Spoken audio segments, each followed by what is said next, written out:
नमस्कार, स्वागत है आप सभी का। आप देख रहे हैं एनएमएफ न्यूज। आपके साथ मैं हूं नमता चौधरी। खबर की शुरुआत करूं उससे पहले जरा ये वीडियो देखिए।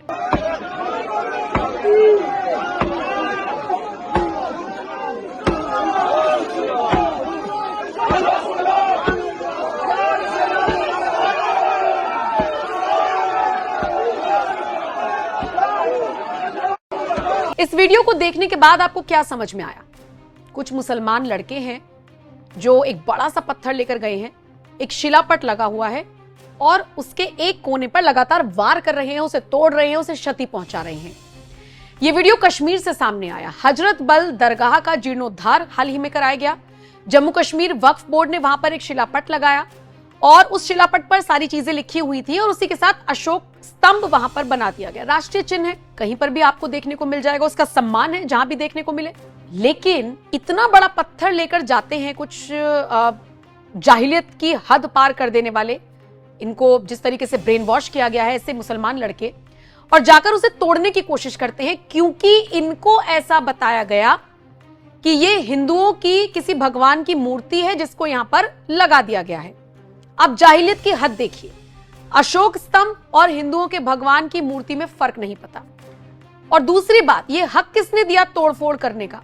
और सबसे बड़ी बात, जम्मू कश्मीर के कुछ प्रमुख नेता जम्मू कश्मीर वक्फ बोर्ड पर ही सवाल खड़े कर रहे हैं कि अशोक स्तंभ लगाया ही क्यों। वीडियो देखिए पूरा।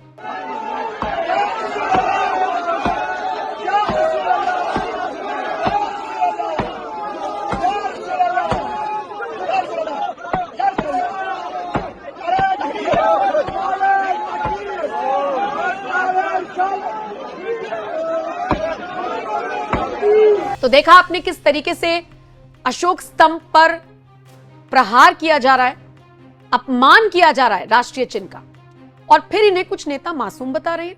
पॉलिटिकल रिएक्शन सामने आ रहे हैं जम्मू कश्मीर से, एक एक करके नेता बयानबाजी कर रहे हैं। डरा धमका के ये करने का क्या फायदा?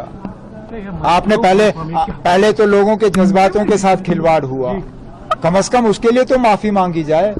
ये कहे कि ना हाँ जी हमसे गलती हुई, पत्थर पे ये होना नहीं चाहिए था, किसी ने नहीं किया। पॉलिटिकल रिएक्शंस हो या फिर ये जो वीडियो सामने आया है, इसको देखने के बाद पूरे देश में उबाल है। तमाम ऐसी दिग्गज हस्तियां हैं जो इस वीडियो को देखने के बाद कह रहे हैं कि ऐसे लोगों को देश से बाहर निकालो। ये कोई ब्रेन वॉश लोग नहीं है, ये बेवकूफ है, ये जाहिल है, और जिन्हें ये नहीं पता कि हमारे राष्ट्रीय स्मारक कौन से हैं, राष्ट्रीय चिन्ह कौन से हैं, नेशनल सिंबल कौन से हैं, या हिंदुओं की मूर्तियां कौन सी हैं, या सिर्फ पत्थर लेकर तोड़ने चले जाएं, उनको इस देश में रहने का हक नहीं है। इसी कड़ी में एक एनएसजी कमांडो का वीडियो सोशल मीडिया पर वायरल हो रहा है। हालांकि ये वीडियो पुराना बताया जा रहा है, लेकिन ऐसे वक्त में ये वायरल हो रहा है जिसमें कश्मीर जैसी घटना को हम देख रहे हैं। तो फिर ये क्या कहते हैं? ये कहते हैं कि आप देशभक्ति की उम्मीद नहीं कर सकते, या आप उस देश से इंसाफ की उम्मीद नहीं कर सकते जिस देश का झंडा आप हर जुम्मे को जलाते हैं। सोशल मीडिया पर यह वीडियो वायरल है और हर किसी की आंखें खोल देने वाला है। सुनिए क्या कह रही हैं मेजर चिन्मय, जिनका वीडियो सोशल मीडिया पर इस वक्त जबरदस्त तरीके से वायरल है। I would like to draw your attention towards the fact sheet number 32, which has been issued by the Office of the High Commissioner of the United Nations Human Rights Commission. In 1994, the General Assembly there had a declaration wherein they defined terrorism, in which they have said that terrorism is also all those criminal acts which are designed to provoke or incite terror in the public for political reasons.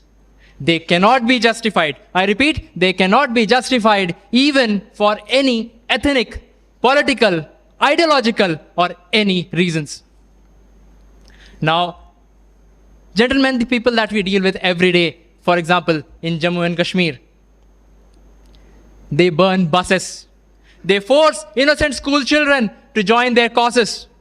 They pelt stones on the security forces. Each and everything of this act comes under the purview of the very definition of terrorism that is provided by the United Nations.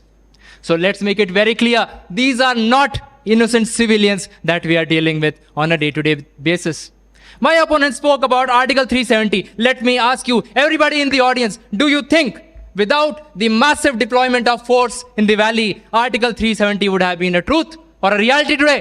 I don't think so. Do you think I should let people from just 5 districts of a country or 5 districts of a state hold an entire nation at ransom because of their vested interest? I don't think so. I ask the audience today, you tell me, as a company commander who has the responsibility of nearly 120 men under me, what answer do I give to the mother who asked me that why did I allow her child to be murdered by angry protesters? Why did I allow a father to be killed by a shower of stones? Or why did I allow a husband to die in vain during an anti-terror operation when civilians literally shielded the terrorists? Gentlemen,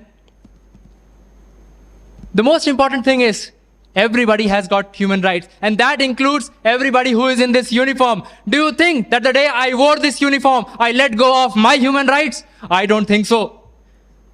I ask you, where were the human rights, or what human rights, you tell me, were Lieutenant Umar Fayaz and Rifleman Aurangzeb violating when they were abducted while on leave and brutally murdered, and their videos posted all over the internet for the world to watch? Gentlemen, I think we cannot talk about justice and human rights to a set of people who have been so deeply and so precariously indoctrinated due to religious extremism that logic and reason does not apply to them anymore. And in the end, I would like to finish my sentence by saying just one line, and that is, you cannot expect, I repeat, you cannot expect justice from a nation whose flags you burn every Friday. Thank you. जय हिंद। तो सुना आपने major चिन्मय ने क्या कुछ कहा। ये video exactly कब का है ये कह पाना थोड़ा सा जल्दबाजी होगी, लेकिन हाँ, ऐसे संदर्भ में इसे जोड़कर वायरल किया जा रहा है जब हमने कश्मीर में इस तरीके का घटनाक्रम देखा। फिलहाल इस खबर पर आपका क्या कुछ कहना है, और जिस तरीके से एक एनएसजी कमांडो ने जवाब दिया ऐसे लोगों को, बिल्कुल रेलेवेंट लग रहा है कि अगर आप जुम्मे की नमाज के दिन, बहुत सारे ऐसे तबके हैं, बहुत सारे देश के ऐसे कोने कोने में लोग नजर आ जाते हैं जिन्हें अपने देश से दिक्कत है, यहीं का खाएंगे, यहीं कमाएंगे, लेकिन गाली भी इसी देश को देंगे। ऐसे लोगों को इन्होंने जवाब दिया है, और इसे इस हजरत बल दरगाह में जो कुछ भी हुआ उससे जोड़कर देखा जा रहा है। सुन लिया आपने बयान, उन्होंने क्या कुछ कहा। अब जरा बताइए आपका इस खबर पर क्या कुछ कहना है, और ऐसा करने वाले लोगों के खिलाफ आपके हिसाब से क्या कार्रवाई होनी चाहिए, यह भी हमें बताना मत भूलिएगा।